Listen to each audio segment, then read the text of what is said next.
Boa tarde, seja muito bem-vindo a mais um Ligado no Esporte. Como não fui eu o vencedor da quina aqui em Araçatuba, estou aqui de novo com você no Ligado no Esporte, passando várias informações. Não saia daí até o final do programa, 20 minutinhos, você não vai perder nada, hein? E depois de 15 dias, Pelé teve alta no hospital lá em São Paulo. Ótima notícia, né? O rei do futebol se mostrou bem-humorado e disse que se emocionou com o título do Cruzeiro e a luta do Palmeiras.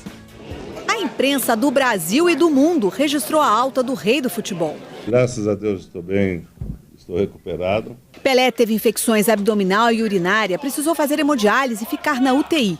Ele esclareceu que quando ainda jogava no Santos, teve um rim perfurado por uma costela ao receber uma joelhada. Depois, já no Cosmos, nos Estados Unidos, é que os médicos decidiram retirar o órgão, que não funcionava. Foi quando eu fiz a cirurgia em Nova York.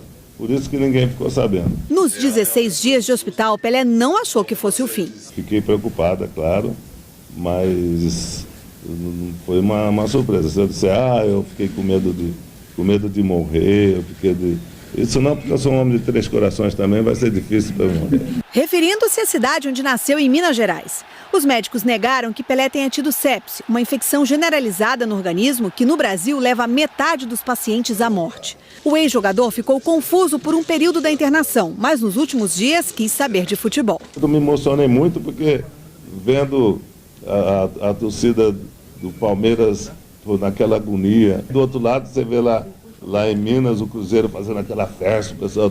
É difícil enxergar o atleta do século como um senhor idoso, mas Pelé tem 74 anos. E segundo os médicos, ele vai precisar fazer fisioterapia para recuperar a massa muscular perdida em tantos dias na cama do hospital. O bom humor? Esse ficou. Para a Olimpíada, pode jogar 3 profissionais.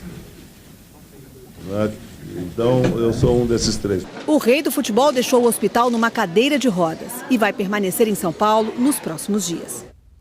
Olha, Pelé, eu não duvido que você consiga chegar na Olimpíada, não, viu? No nível que está o futebol brasileiro. E olha que bom, né? O Palmeiras saiu e o Pelé também saiu. E na Suécia, onde o Brasil conquistou o primeiro Mundial lá em 1958, a recuperação de Pelé foi comemorada por velhos conhecidos do rei. Ele não se cansa de assistir aos vídeos de uma história que viu de perto. Bengt Egren, 84 anos, foi um dos organizadores do Mundial em que Pelé foi apresentado ao mundo. Já naquela época, eles viam uma mistura de talento, força e saúde. It's very, very amazing. O povo sueco, desde aquela final, colocou o Pelé no coração. Me conta o homem que teve o privilégio de ver o início do reinado do maior jogador de todos os tempos.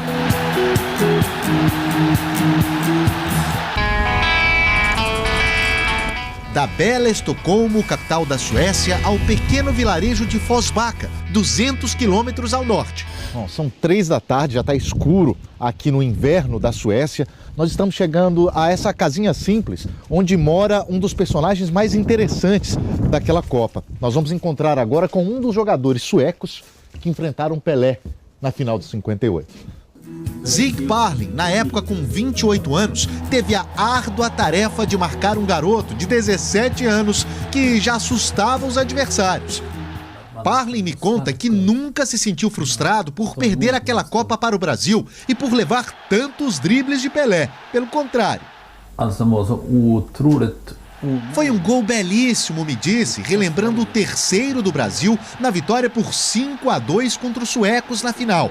Ele ainda saudou o Pelé quando soube da notícia de que ele ia deixar o hospital. Hey Pelé, my only friend. Pelé, rei do futebol. Bem-vindo de volta.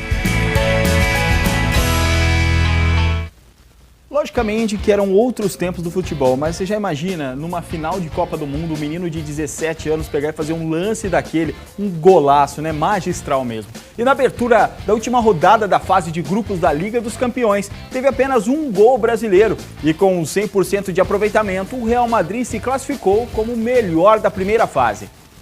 O time espanhol venceu o Ludogorets por 4-0. Cristiano Ronaldo de pênalti, Gareth Bale de cabeça. Arbeloa fez o terceiro do Real Madrid. Medran encobriu o goleiro e fechou a goleada.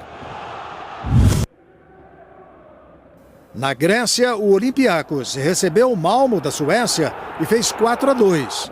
Os 2 últimos gols gregos foram marcados por Mitroglou e Afelai. Na Inglaterra, o Basel empatou e eliminou o Liverpool.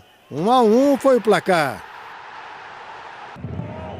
O Mônaco venceu o Zenit na França por 2-0. O segundo gol foi do brasileiro Fabinho. Na Alemanha, Borussia Dortmund e Anderlecht ficaram no 1-1. Os alemães passaram de fase. Na Turquia, um festival de gols bonitos. Podolski fez o primeiro para o Arsenal contra o Galatasaray. Ramsey marcou 2 vezes. O gol de honra do Galatasaray foi de Sneijder. Podolski definiu o placar e a classificação dos ingleses. 4-1. Na verdade foram 3 gols brasileiros, né? Porque o Podolski, depois da Copa do Mundo, com certeza virou brasileiro, é o Podolsquinho. E hoje serão disputadas as últimas partidas da primeira fase da Copa dos Campeões da Europa, com destaque para um jogaço. Vamos ver os confrontos então, e todos começam às 5h45 da tarde, hein? Pelo grupo E, a Roma luta em casa pela vaga num confronto direto contra o Manchester City. Já o garantido Bayern de Munique recebe o CSKA Moscou, que ainda pode se classificar. No grupo F, o grande jogo da rodada, certamente, Barcelona e Paris Saint-Germain se enfrentam no Camp Nou para saber quem termina na liderança. Pelo grupo G, é o líder Chelsea, que já classificado, recebe o Sporting de Portugal no Stamford Bridge. Para cumprir tabela no grupo H, os classificados do Porto e a Legião Brasileira do Shakhtar Donetsk se enfrentam no Estádio do Dragão. Lembrando que todos os jogos serão às 5h45 da tarde, horário de Brasília. E o craque Neymar resolveu pegar uma carona um pouco arriscada lá na Espanha. Vamos ver.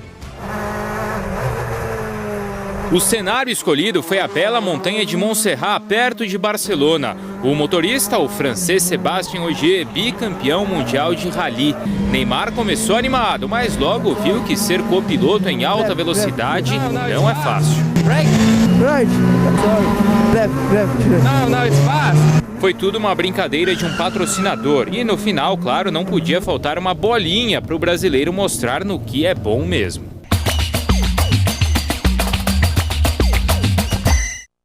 Rapaz, você imagina só o medo que o Neymar passou ali, né? E depois do intervalo, você vai conhecer uma galera que, ao contrário de outros jovens que querem os gramados, sonham em despontar nas quadras de basquete. Nós já voltamos!